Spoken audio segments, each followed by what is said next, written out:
Welcome to French Institute. Questions 1 à 4. Conversation avec dessin. Vous allez entendre des conversations entre deux personnes. Indiquez à quel dessin correspond chaque conversation.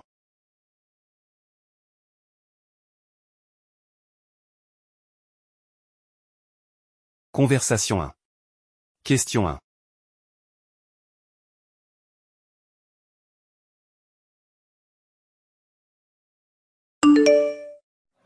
Dis-moi Sandra, comment tu comptes occuper Loïc pendant les vacances? Il va apprendre la poterie, même si cette année, le centre Don Bosco propose une multitude d'activités parmi lesquelles le tricotage.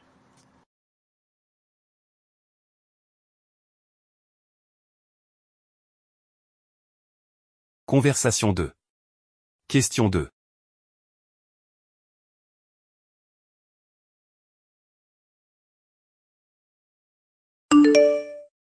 Excusez-moi s'il vous plaît, où est situé l'escalier de cet immeuble? Au fond du couloir, tout juste à gauche de l'ascenseur.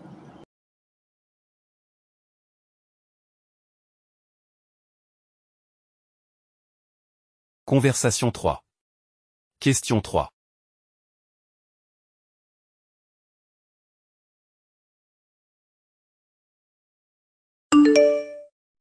Je t'ai appelé tout l'après-midi mais ton téléphone ne passait pas. J'espère qu'il n'y a rien de grave. Tu t'inquiètes pour rien.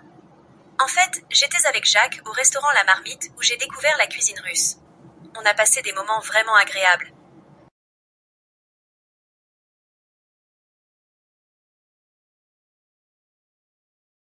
Conversation 4. Question 4.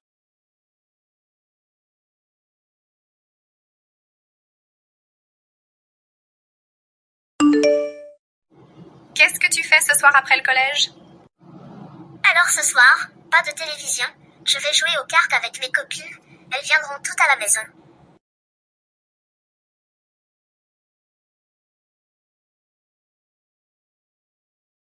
Question 5 à 8. Annonce publique. Vous allez entendre des annonces publiques. Écoutez chacune des annonces et répondez à la question.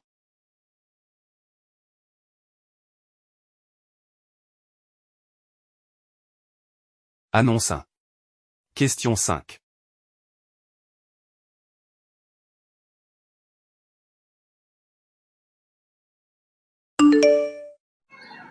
Chers élèves et chers parents, nous vous rappelons que la fête de fin d'année scolaire de l'école primaire Les Étoiles aura lieu ce vendredi 23 juin à partir de 14 h dans la cour de l'école. Au programme, un spectacle des élèves, des stands de jeux et un goûter convivial. Nous comptons sur votre présence pour célébrer ensemble cette belle fin d'année. Merci et à bientôt.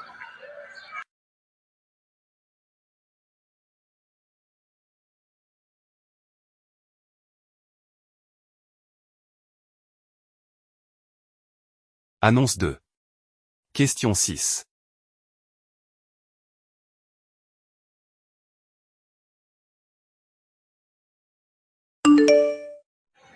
Chers patients et membres du personnel, nous vous informons que la séance d'information sur la prévention des infections nosocomiales va bientôt commencer.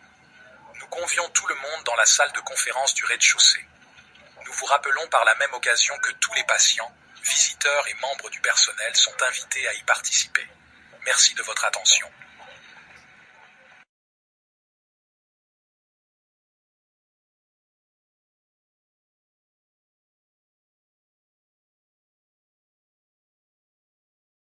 Annonce 3. Question 7.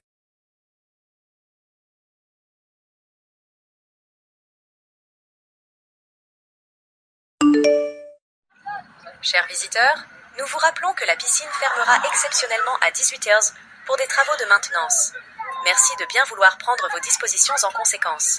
Nous vous prions de nous excuser pour la gêne occasionnée et vous remercions de votre compréhension.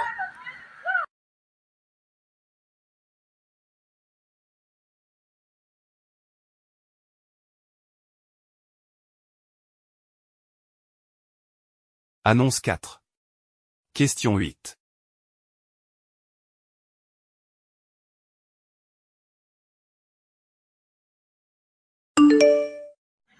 Attention, Le propriétaire du véhicule immatriculé ABC 123 XXZ est prié de se rendre immédiatement à l'accueil. Votre voiture bloque la voie réservée aux ambulances et doit être déplacée de toute urgence. Merci de votre coopération.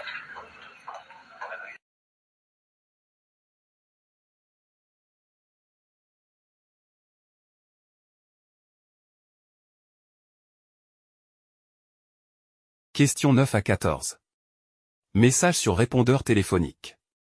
Vous allez entendre des messages sur répondeur. Écoutez chaque message et répondez à la question.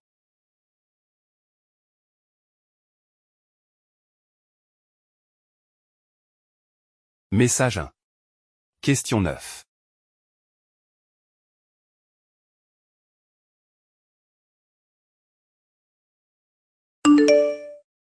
Salut mon chéri, c'est maman.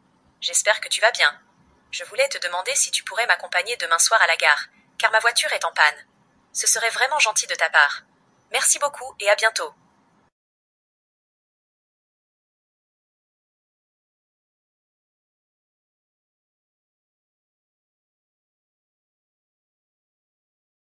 Message 2.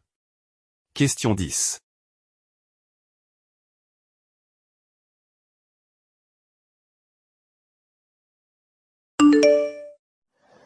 Salut Clovis, c'est Jean.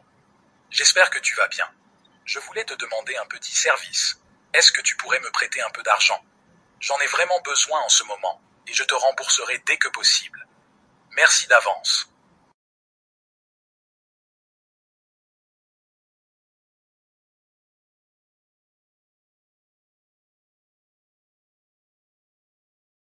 Message 3. Question 11.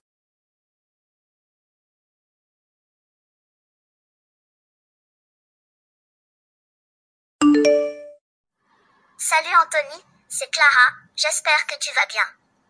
Une idée vient de me traverser la tête. Que dirais-tu d'organiser un anniversaire surprise pour grand-père? Je pense que ça lui ferait vraiment plaisir. Appelle-moi quand tu auras un moment pour qu'on en parle et qu'on puisse tout planifier ensemble. À bientôt.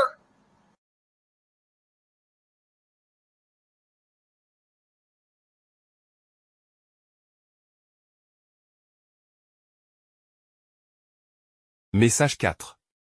Question 12.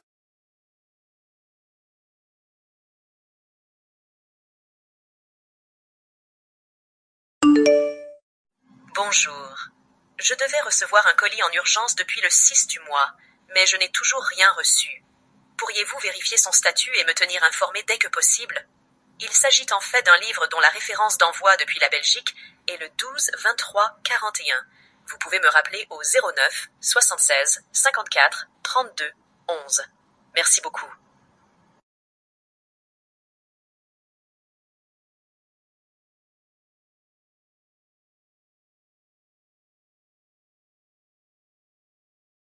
Message 5.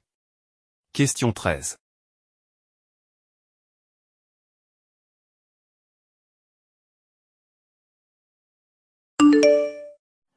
Bonjour mademoiselle Guérin. Je voulais te demander d'annuler tous mes rendez-vous car je viens de partir en urgence pour Londres. Merci de prévenir les personnes concernées et de reprogrammer les rendez-vous si possible. À bientôt.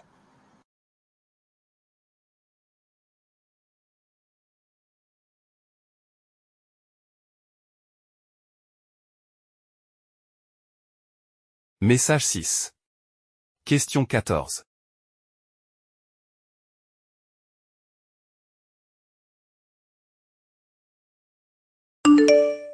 Salut Nicolas, c'est Judith.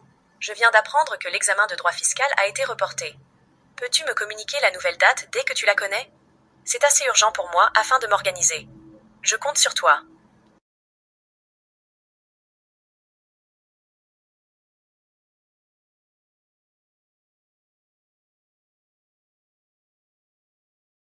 Question 15 à 20. Micro-trottoir. Micro-trottoir 1. Vous allez entendre 3 personnes répondre à la question suivante. Êtes-vous prête pour une reconversion professionnelle? Indiquez si la personne interrogée. A. Pourrait changer de métier sans problème. B. Changerait de métier uniquement par contrainte. C. Aurait du mal à changer de métier. D. Ne se prononce pas.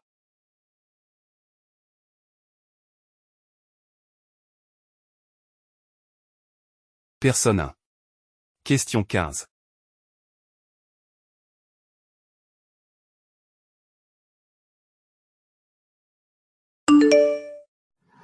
Opter pour une reconversion professionnelle peut offrir plusieurs avantages.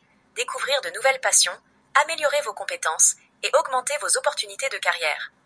Cela peut également conduire à une satisfaction professionnelle et personnelle accrue. Donc, pourquoi ne pas essayer ?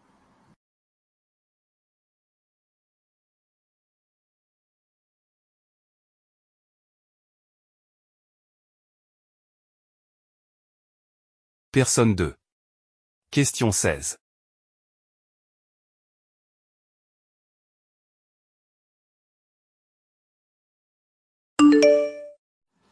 Si je n'ai vraiment pas le choix, opter pour une reconversion professionnelle peut être une opportunité de renouveau. Je pense que malgré les défis tels que la perte de stabilité financière et la nécessité d'acquérir de nouvelles compétences, cela peut offrir une chance de découvrir de nouveaux horizons, d'améliorer sa résilience et de potentiellement trouver une satisfaction professionnelle plus grande dans un domaine qui correspond mieux à ses passions et talents.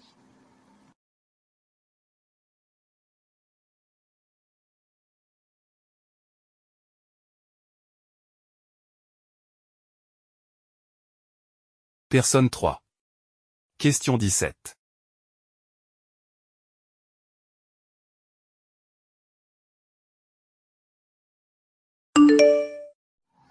J'ai toujours considéré la reconversion professionnelle comme un parcours du combattant.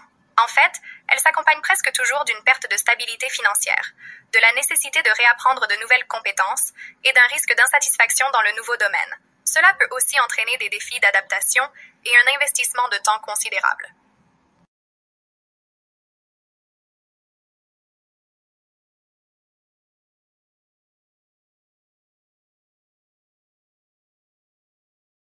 Micro-trottoir 2.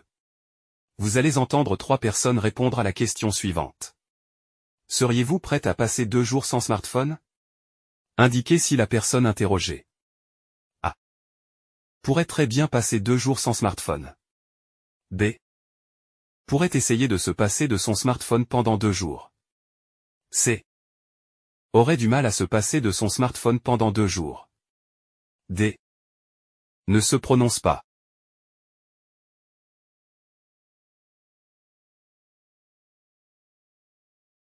Personne 1. Question 18.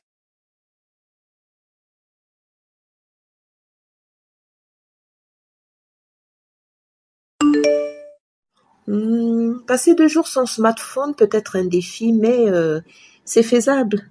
Donc, je peux le faire. En fait, cela permet de se déconnecter, de se détendre et de se concentrer sur des activités non numériques. Voilà.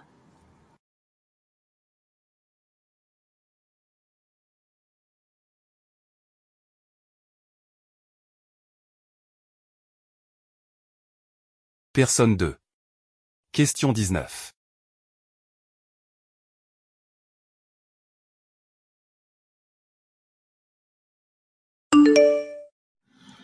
Écoutez, moi, je peux pas passer 2 jours sans mon smartphone.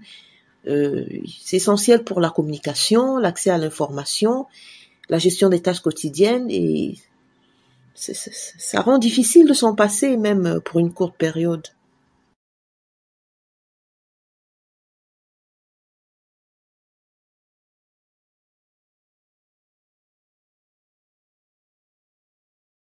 Personne 3. Question 20.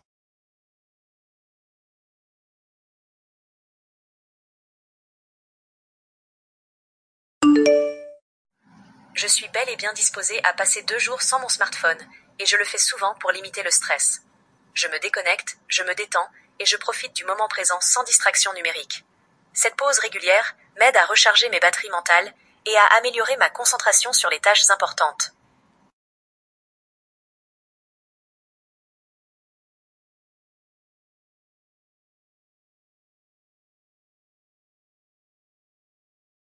Questions 21 et 22.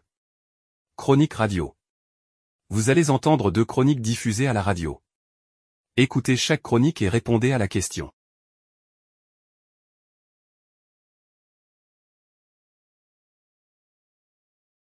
Chronique 1. Question 21.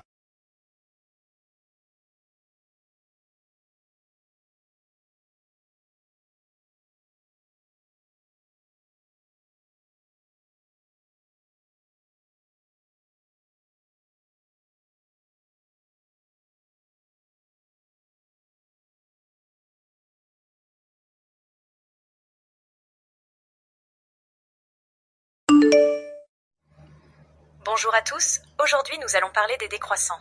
Qui sont-ils et que défendent-ils? Les décroissants prônent un mode de vie visant à réduire la consommation et la production pour préserver l'environnement et améliorer la qualité de vie. Ils remettent en question notre modèle économique basé sur la croissance illimitée et proposent au monde de vivre autrement, en se concentrant sur les besoins essentiels et en limitant le gaspillage. Cette philosophie s'applique à tous les aspects de la vie. Alimentation locale, réduction des déchets, partage des ressources. Le but ? Créer une société plus soutenable et équitable pour tous. Adopter la décroissance, c'est repenser notre rapport à la consommation et à la nature pour un futur plus responsable. Merci de m'avoir écouté, à bientôt pour une nouvelle chronique.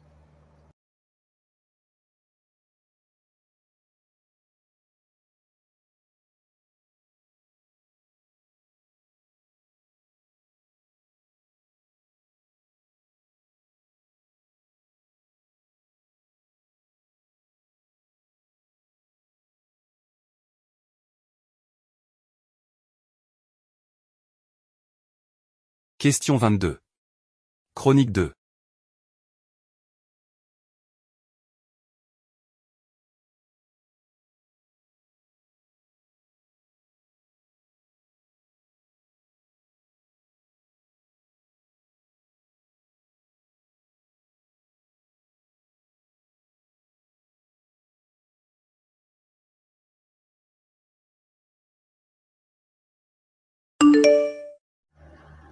Aujourd'hui, parlons football, un sport collectif par essence, mais qui semble glisser de plus en plus vers l'individualisme.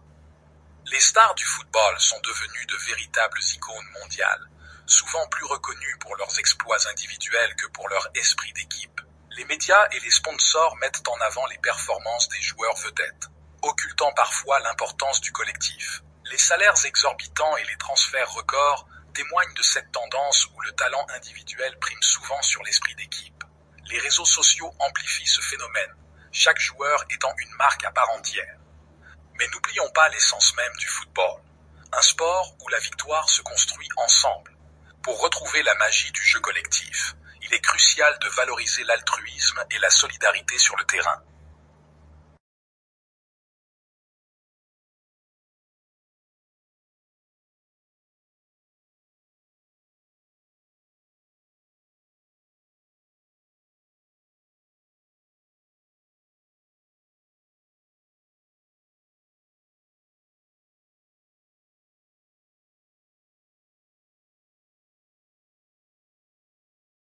Questions 23 à 28. Interview. Lisez les questions, ensuite, écoutez l'interview et répondez aux 2 questions.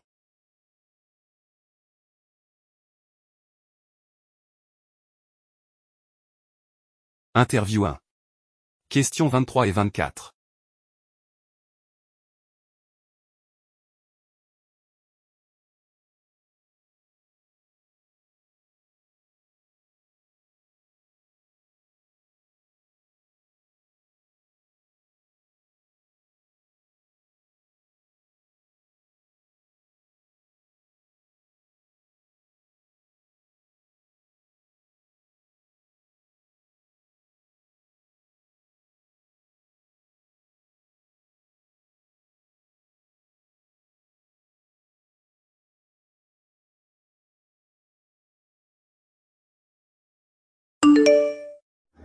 Bonjour et bienvenue à notre émission.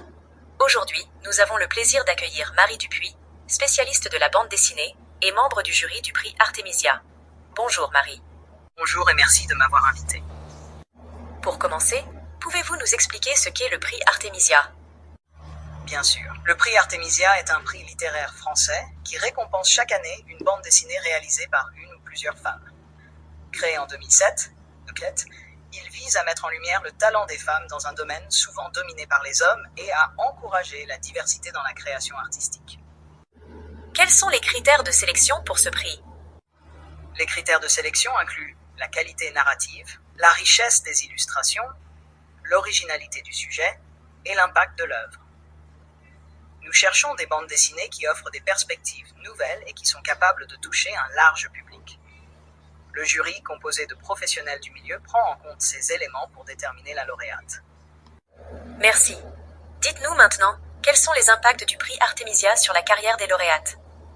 Le prix Artemisia peut avoir un impact significatif sur la carrière des lauréates.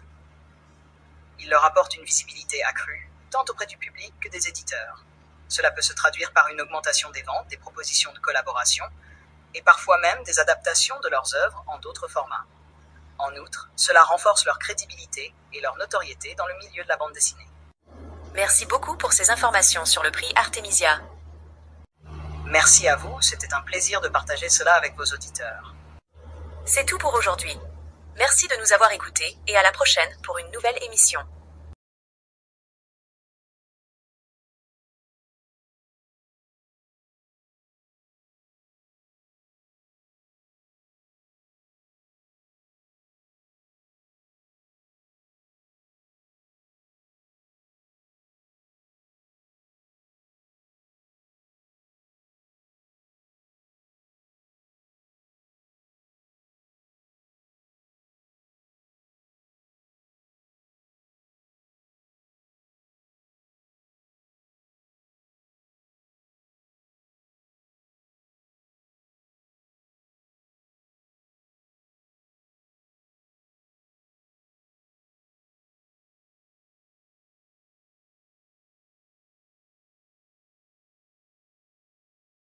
Interview 2. Questions 25 et 26.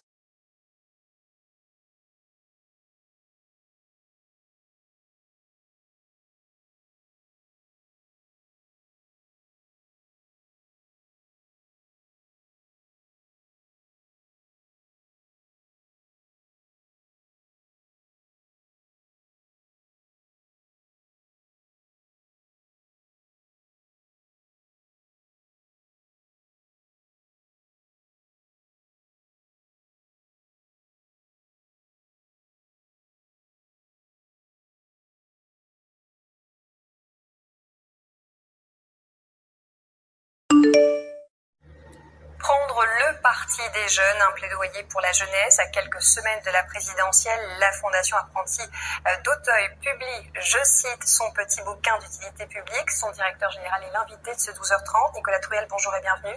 Bonjour. Un manifeste de plus, à quoi bon? Question que vous êtes posée en rédigeant cet ouvrage. Quelle est votre réponse? C'est un manifeste, mais pas comme les autres. Parce que d'abord et avant tout, il est le fruit d'une concertation avec les jeunes et les familles. Et il s'appuie sur leurs paroles, leurs questions, face à l'avenir, face à leurs difficultés. Il s'appuie aussi sur nos convictions, nos expériences en termes de lutte contre le décrochage scolaire, en termes d'insertion professionnelle, en termes de soutien aux parents, pour apporter des réponses concrètes et aussi faire des propositions à nos futurs décideurs politiques. Alors justement, un manifeste, 20 propositions. À qui s'adressent ces propositions? Les candidats à la présidentielle sont-ils les premiers visés? Bien sûr, les candidats à la présidentielle sont visés, mais j'allais dire tous les décideurs de la sphère publique et aussi les décideurs du privé. Parce que notre conviction absolue, c'est qu'il faut pour notre pays une sorte d'alliance entre les jeunes, les familles, l'école, l'entreprise, les pouvoirs publics. Et sur des sujets aussi difficiles que le décrochage scolaire et l'insertion professionnelle, tout le monde doit s'y mettre.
Interview 3. Questions 27 et 28.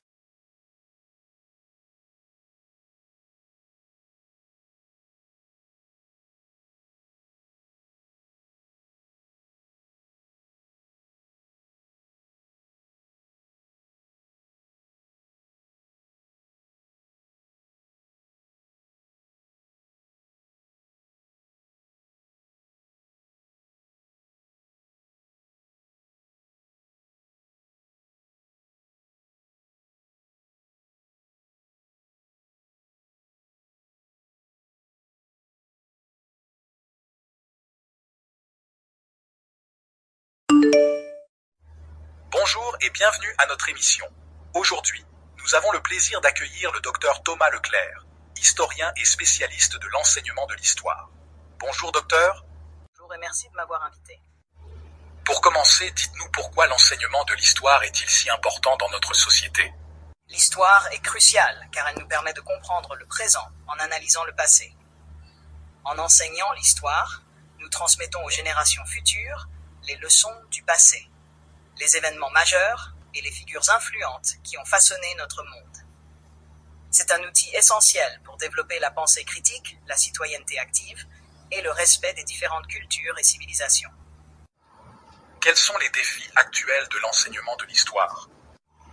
Nous faisons face à plusieurs défis. Tout d'abord, il y a la question de la sélection et de la présentation des contenus historiques. Il est essentiel de garantir une approche équilibrée et inclusive qui reflète la diversité de perspectives et d'expériences. Ensuite, il y a la nécessité d'intégrer les nouvelles technologies et les méthodes pédagogiques innovantes pour captiver les élèves et les encourager à s'engager dans l'apprentissage de l'histoire. Comment pouvons-nous rendre l'enseignement de l'histoire plus pertinent et engageant pour les jeunes d'aujourd'hui? Il est crucial de rendre l'histoire pertinente en la reliant aux préoccupations actuelles des élèves. Cela peut se faire en abordant des thèmes contemporains à travers une perspective historique, en utilisant des exemples concrets et en encourageant les débats et les discussions en classe. Les sorties sur le terrain, les projets de recherche et les interactions avec des témoins vivants de l'histoire peuvent également enrichir l'expérience d'apprentissage. Merci beaucoup, Dr Leclerc, pour ces éclaircissements sur un sujet aussi important. Merci à vous, c'était un plaisir d'en discuter. C'est tout pour aujourd'hui. Merci de nous avoir écoutés et à la prochaine pour une nouvelle émission.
Questions 29 et 30.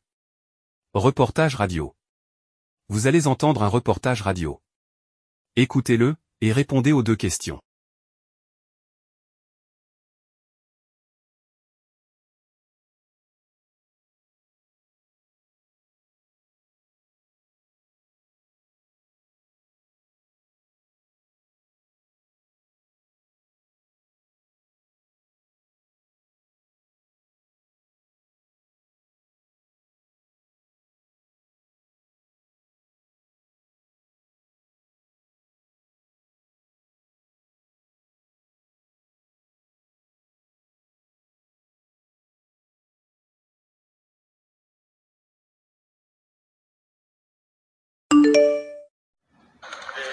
du mandarguin, c'est ça? C'est celle de la dernière fois. Cette commande, Lucas Simon, ostréiculteur, l'entend de plus en plus rarement derrière son stand de ce marché de Bordeaux. Ce monsieur, c'était le 5e ou 6e client de la journée. J'allais pas dire on vend pas d'huîtres, mais on vend pas autant d'huîtres qu'on devrait en vendre actuellement. Sur les chiffres, on est à peu près à 50% de ventes en moins par rapport à l'an dernier. La raison de cette baisse des ventes porte un nom, le norovirus, responsable de la gastro-entérite. Après de fortes pluies cet hiver, ce virus présent dans les eaux usées s'est déversé dans le bassin d'Arcachon. Début janvier, les huîtres ont été interdites à la vente pendant plus de 3 semaines. Ça a vraiment créé un désamour du consommateur. Et la consommation a vraiment du mal à repartir. Thierry Lafont est ostréiculteur, il est aussi président de l'association de défense des eaux du bassin d'Arcachon et il accuse le syndicat en charge de la gestion des eaux, le CIBA. J'ai déposé plainte justement contre le CIBA, c'était bien ciblé. Je l'ai déposé au nom de l'association de défense des eaux et en mon nom propre en tant qu'ostréiculteur parce que je considère qu'ils sont à l'origine d'un préjudice quand même majeur et de pollution des eaux. Et pour mon activité, avec des conséquences économiques importantes, c'est eux qui sont responsables, donc c'est tout à fait normal de déposer plainte contre dire que le milieu dans lequel on travaille est pollué, c'est pas ce qu'il y a de plus appétant pour ce qu'on va mettre dans l'assiette après, forcément. Et ce qu'il faut être conscient qu'il y a un moment où on ne peut plus se contenter comme ça d'une position de réserve et de ne pas oser dire les choses. Le 2 avril, le tribunal judiciaire de Bordeaux a donné raison à l'ostréiculteur. Le syndicat et sa filiale gérée par le groupe Veolia doivent réaliser des travaux d'urgence pour que les eaux usées ne débordent plus dans le bassin d'Arcachon. Christelle de Traverset, directrice des opérations pour Veolia Eau dans le sud-ouest. Ça implique pour une entreprise comme la nôtre, mais aussi pour la collectivité, d'engager des travaux et de se projeter en se disant cette situation exceptionnelle, elle pourrait recommencer.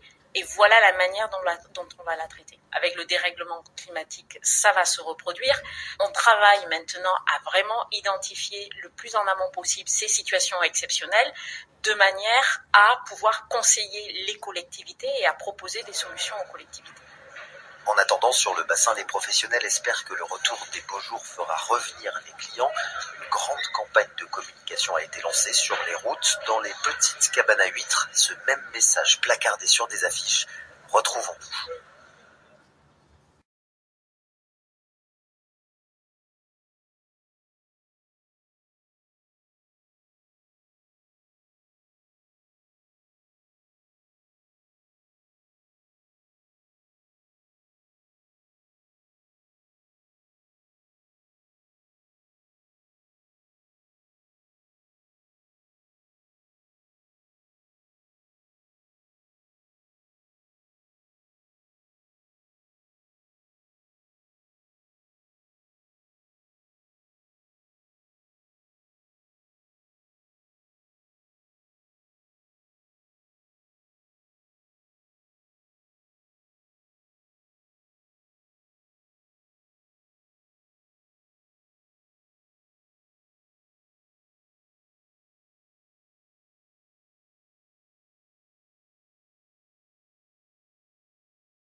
Questions 31 à 40. Documents audio divers. Vous allez entendre divers documents audio. Écoutez chaque message et répondez à la question.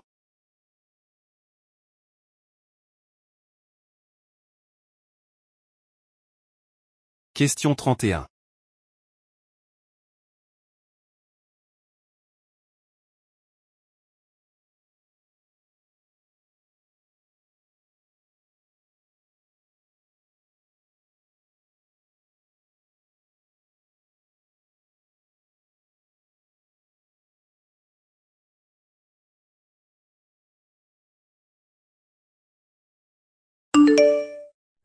L'annonce avait été faite en grande pompe par Nicolas Sarkozy.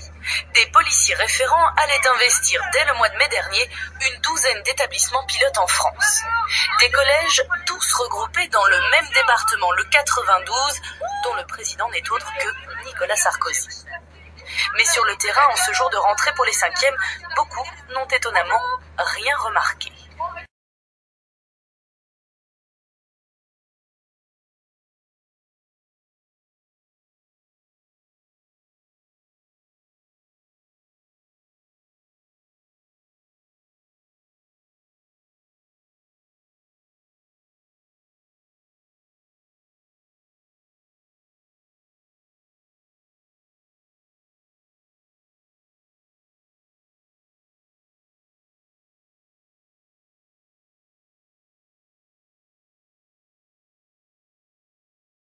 Question 32.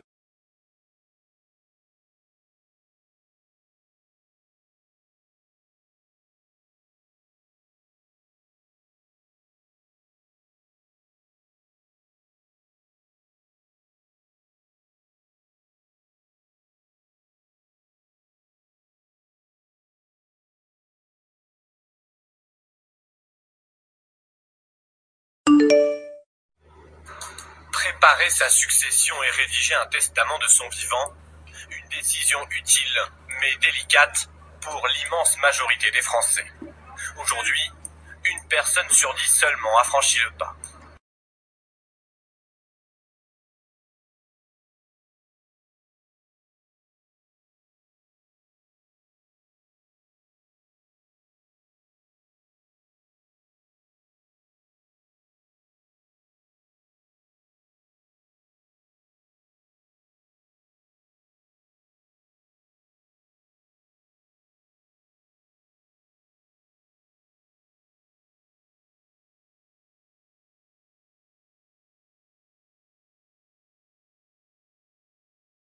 Question 33.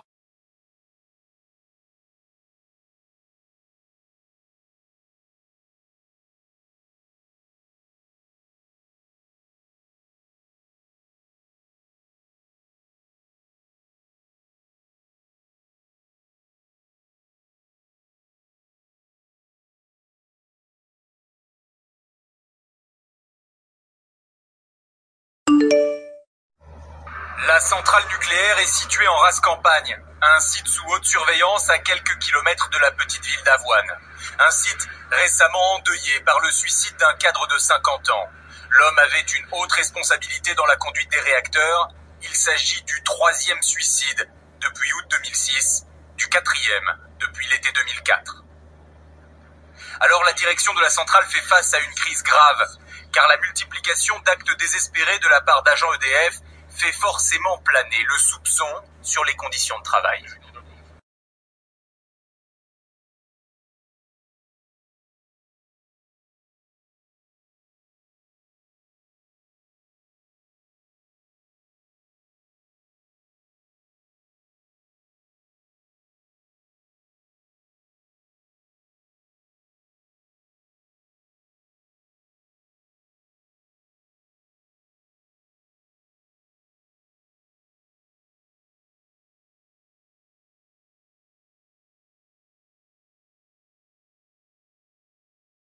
Question 34.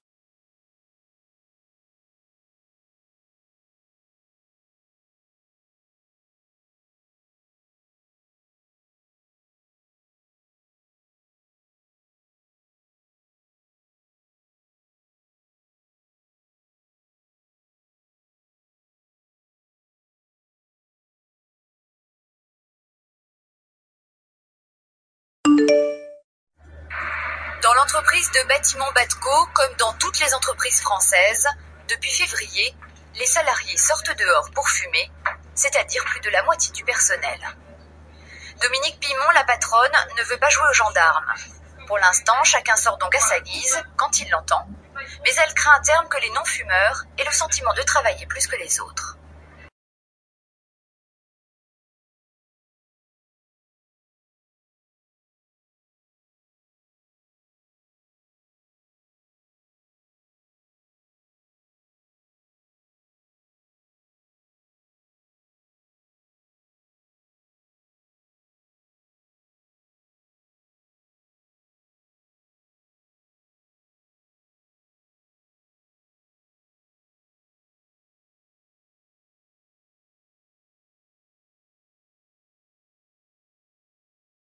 Question 35.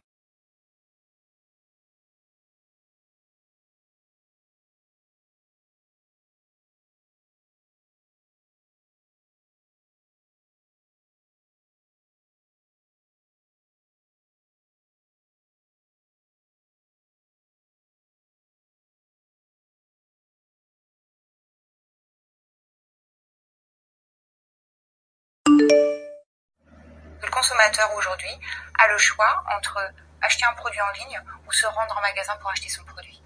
Et la distribution traditionnelle, donc qui est née du commerce physique, doit faire face au challenge de se digitaliser. C'est-à-dire qu'on passe d'une économie de produits à une économie de services. C'est-à-dire qu'au-delà de la vente d'un produit, on va vous y associer des services, des cours de cuisine, on va vous faciliter l'accès en magasin. Par exemple, on va vous permettre d'avoir du covoiturage pour arriver en magasin. Vous avez toute une élaboration de services autour du produit qui est en train de se mettre en place.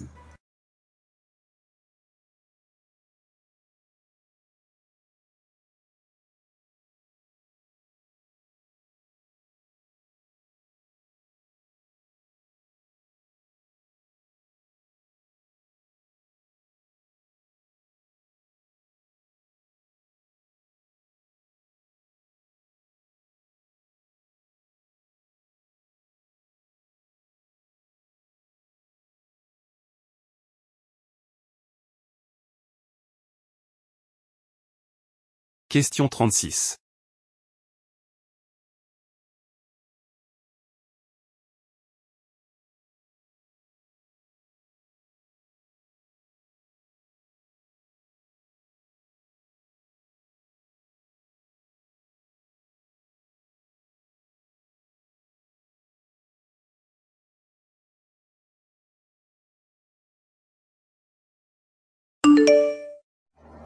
Depuis le début de la pandémie, se faire livrer son repas au bureau ou à la maison est devenu une habitude pour beaucoup. Après avoir conquis les grandes métropoles, ce nouveau mode de consommation est en train de gagner les petites villes et même les campagnes. La clé de ce succès, des applications de livraison accessibles sur les smartphones. Il suffit de quelques clics pour choisir son repas parmi des dizaines de restaurants du voisinage et se faire livrer en moins de 20 minutes. 7 commandes de repas sur 10 se font via ces applications, majoritairement anglo-saxonnes.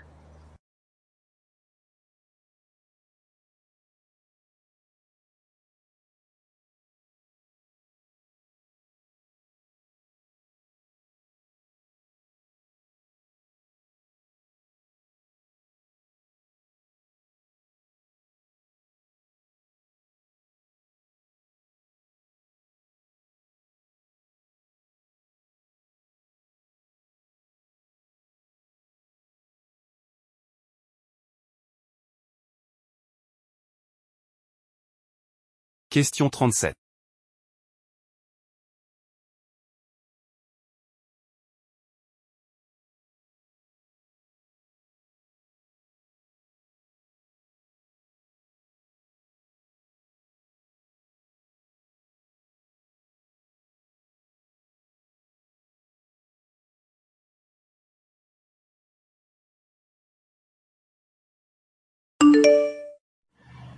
Comment savoir en un coup d'œil si des céréales, des yaourts aux fruits ou un plat préparé sont équilibrés sur le plan nutritionnel?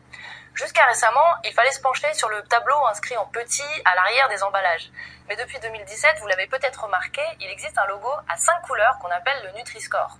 L'objectif, c'est d'aider les consommateurs à faire des meilleurs choix nutritionnels et de pousser les industriels à améliorer leurs produits.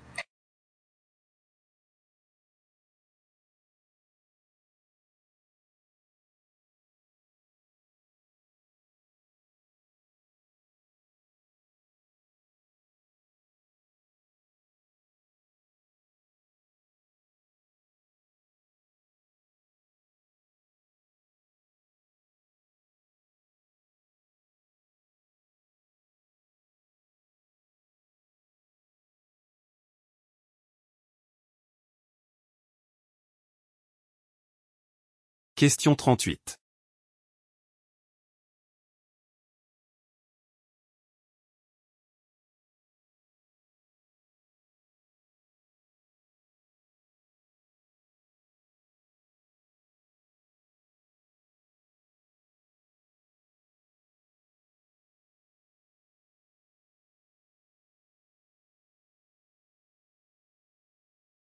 « 7 millions de Français officiellement aujourd'hui souffrent de problèmes au sens large d'obésité, des chiffres qui augmentent eux aussi avec la crise. Jadis, on disait quand les riches maigrissent, les pauvres meurent. Nous avons visiblement changé d'époque. Autrement dit, la crise fait aussi grossir avec des problèmes gravissimes de santé publique, 10 ans de vie en moins pour les grands obèses.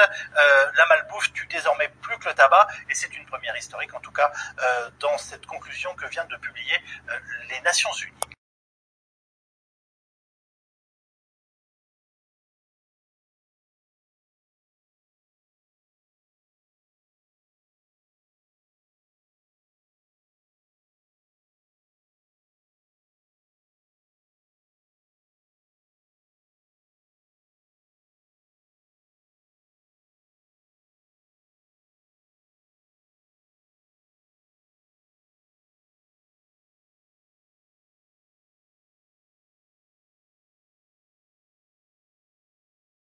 Question 39.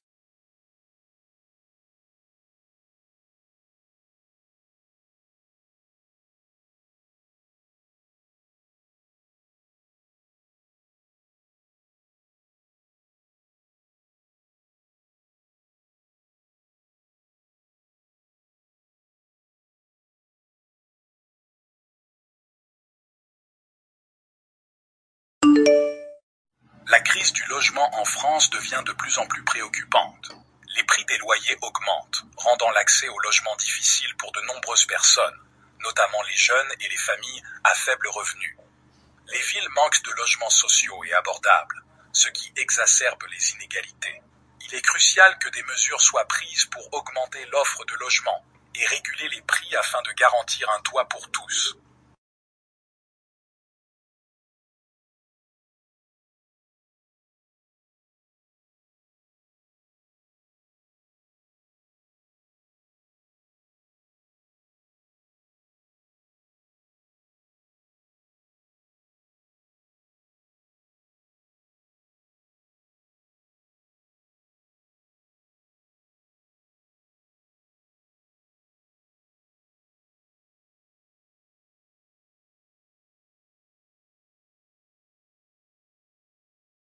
Question 40.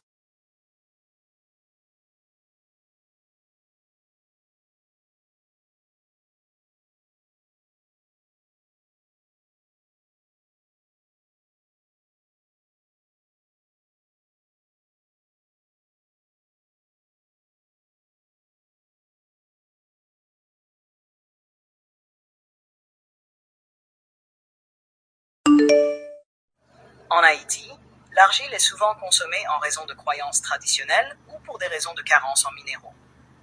Cependant, cette pratique peut entraîner des problèmes de santé graves. Il est important de sensibiliser sur les dangers de cette habitude et de promouvoir des alternatives plus saines.